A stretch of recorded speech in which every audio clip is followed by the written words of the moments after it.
और भी कुछ सिलेक्टेड पॉइंट्स, वीसीडी पॉइंट्स बाकी है, उसे सोमवार को टेस्ट पेपर के बाद देखेंगे। अभी आगे बेसिक कोर्स में हमने भगवान के कर्तव्यों के बारे में, जो गलत रीति से मान्यता बैठी हुई है, भगवान पत्ते पत्ते को हिलाते हैं, वो किस तरह से गलत है, इसे प्रूफ के साथ कल के क्लास में हमने समझा है। अभी आगे भगवान के कर्तव्य को लेकर के एक दूसरी मान्यता और भी है, उसे आज के क्लास में देखते हैं। दूसरी मान्यता है भगवान सर्वशक्तिवान है। अब सर्वशक्तिवान है तो भगवान सब कुछ कर सकते हैं। अब ये देखना है कि भगवान सब कुछ कर सकते हैं, इसका मतलब क्या भगवान अल्पकाल की जादू, चमत्कार, ये सब करना, ये भी भगवान के दिव्य कर्तव्यों में आता है? सबसे पहली बात, दुनिया में लोगों के मन में, कलयुग में तो वैसे ही सब बहुत दुखी अशांत तो होते हैं, तो इसीलिए ही उसके चलते लोग भगवान की चाह में ये समझने लगते हैं कि भगवान तो सर्वशक्तिवान है, सारी शक्तियां उनके अंदर है, अर्थात तो सब कुछ कर सकते हैं। सब कुछ का अर्थ क्या? जैसे मरे हुए मुर्दे को भी जिंदा कर सकते हैं, मरी हुई मक्खी को भी जिंदा कर सकते हैं। अब ये सोचने की बात है कि भगवान की दिव्य कर्तव्यों में क्या ऐसे कार्य भी आ सकते हैं? मरे हुए को जिंदा करना, मक्खी को जिंदा करना। इसके पहले आत्मा के पाठ में हमने एक बात को समझा था, जैसे मरे हुए व्यक्ति को जीवित करने की जो बात भगवान का कर्तव्य समझी जा रही है, मृत्यु के बारे में तो हमने समझा है, जो भगवत गीता में भी उल्लेख आया है 2वें अध्याय में, जातस्य ही ध्रुव जन्म मृतस्य च। ये जो जन्म मरण का चक्र है, ये तो न टलने वाली बात है। जैसे दिन के बाद रात, रात के बाद दिन, इसी तरह जन्म मृत्यु ये चक्र तो नूंदा हुआ है। तो ऐसी न टलने वाली बात में क्या शोक करना, ऐसे भगवान ने अर्जुन को समझाया है। तो फिर यहाँ मरे हुए को जिंदा करने की बात कैसे हो सकती है? वास्तव में इस तरह की बात समझना यह अज्ञानता है, क्योंकि एक सोचने की बात है, अगर मान लिया मरे हुए व्यक्ति को भगवान सर्वशक्तिवान है तो उन्होंने जीवित कर दिया, उसके बाद क्या? वो थोड़े साल जी लेगा। लेकिन हम इस बात को सब जानते हैं, सारे मनुष्य जानते हैं कि प्रकृति के तत्व है, उनमें तो परिवर्तन निहित है। तो उसमें अगर कोई मनुष्य जीवित हो भी जाए तो भी प्रकृति के 5 तत्वों से बना हुआ शरीर है, उसमें कहीं ना कहीं कमजोरी तो आएगी ही। तो वो मरे हुआ अगर व्यक्ति जीवित हो भी जाए तो क्या वो पूरी तरह से लंबे काल के लिए जीवित रह सकता है? दूसरी बात, क्या इस तरह मुर्दे में जान फूंकना ये भगवान का दिव्य कर्तव्य हो सकता है? क्यों? क्योंकि एक तो समझने की बात है, भगवान आकर के ये बात खुद समझाते हैं कि वे कोई भी प्रकृति के नियम को नहीं तोड़ते हैं।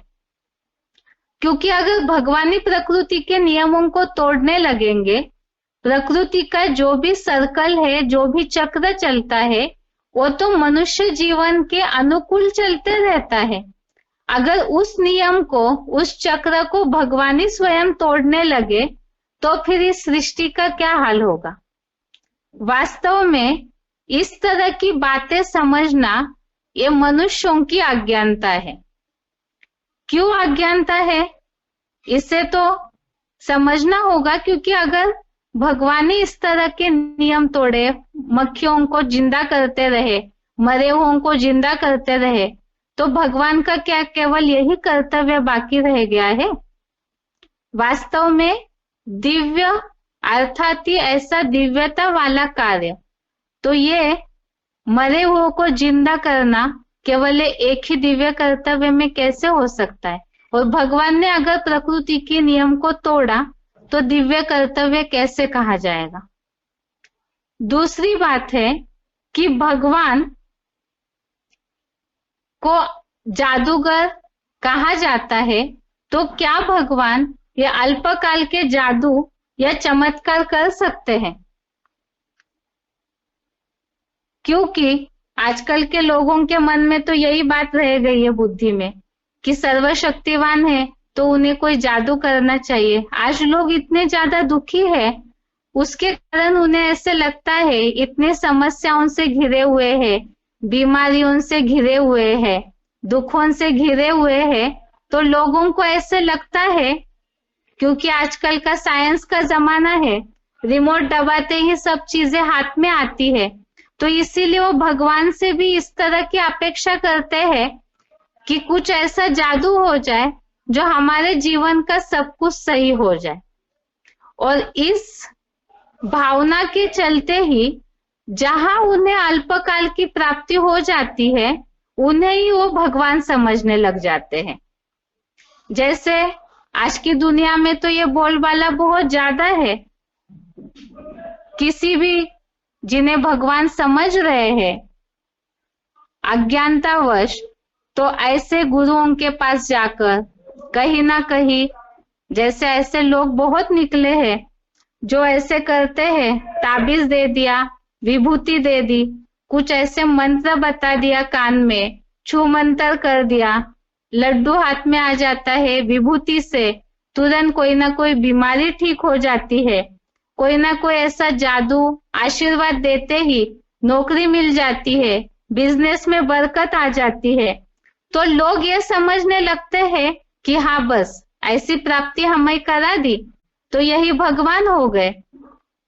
वास्तव में भगवान की दिव्यता, भगवान की सर्वशक्तिवान की व्याख्या की सही परिभाषा, व्याख्या, उनके कर्तव्य की सही जानकारी न होने के कारण ही कलयुगी संसार में मनुष्य इन सब अल्पकाल की प्राप्तियों में उलझ जाते हैं।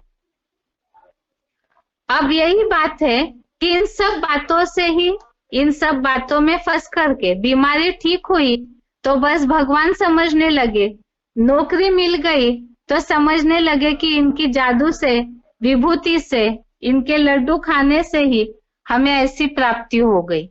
और इसके पीछे ही फिर सारी तन मन धन की शक्तियां मनुष्य मात्र ऐसे जिन्हें भगवान मान लेते हैं, कहीं ना कहीं ऐसे साधु संत मिलते हैं, विद्वान मिल जाते हैं, कोई गुरु ऐसे मिल जाते हैं जिन्हें भगवान समझ करके उनके पीछे ही तन मन धन की शक्तियां सारी गवा देते हैं।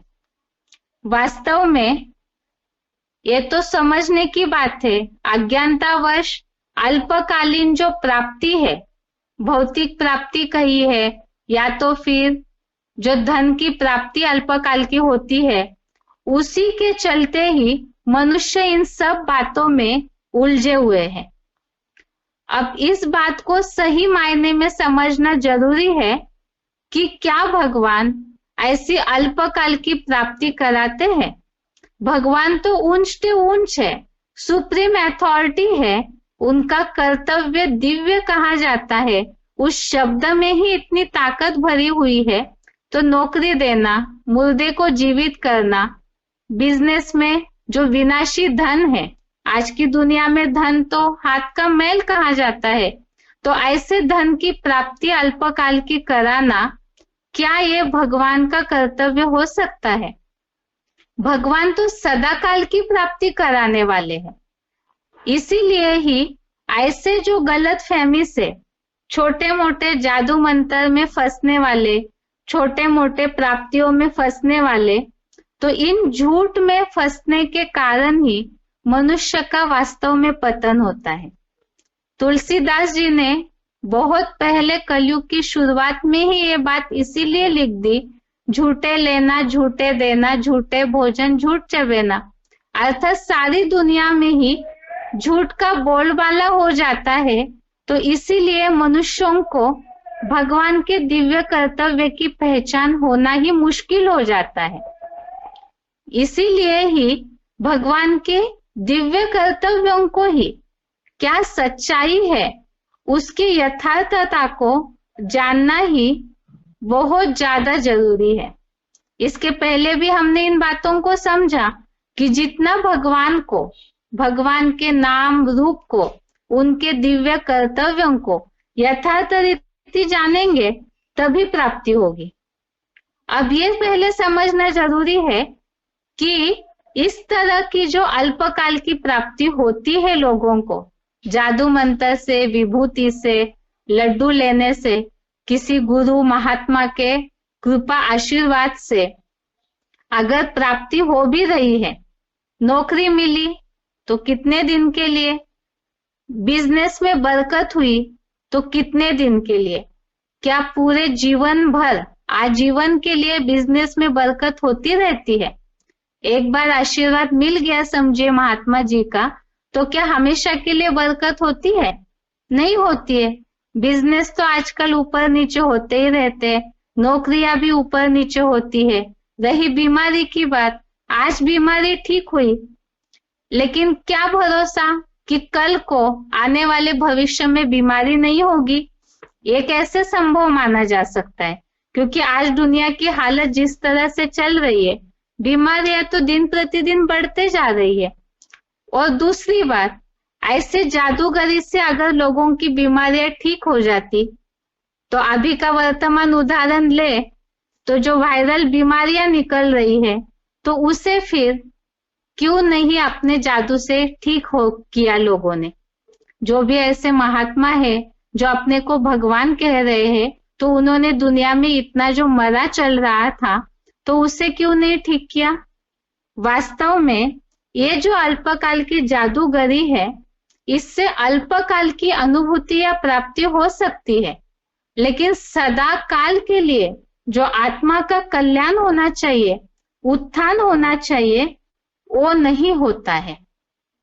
दूसरी बात, अगर मान लिया भगवान के लिए कहा जाता है कि वे पतित पावन है, पतितों को पावन बनाने वाले हैं, तो ये अल्पकाल की जादूगरी वगैरह से, अल्पकाल की प्राप्तियों से, भौतिक विनाशी प्राप्तियों से क्या आत्मा का कल्याण हो रहा है?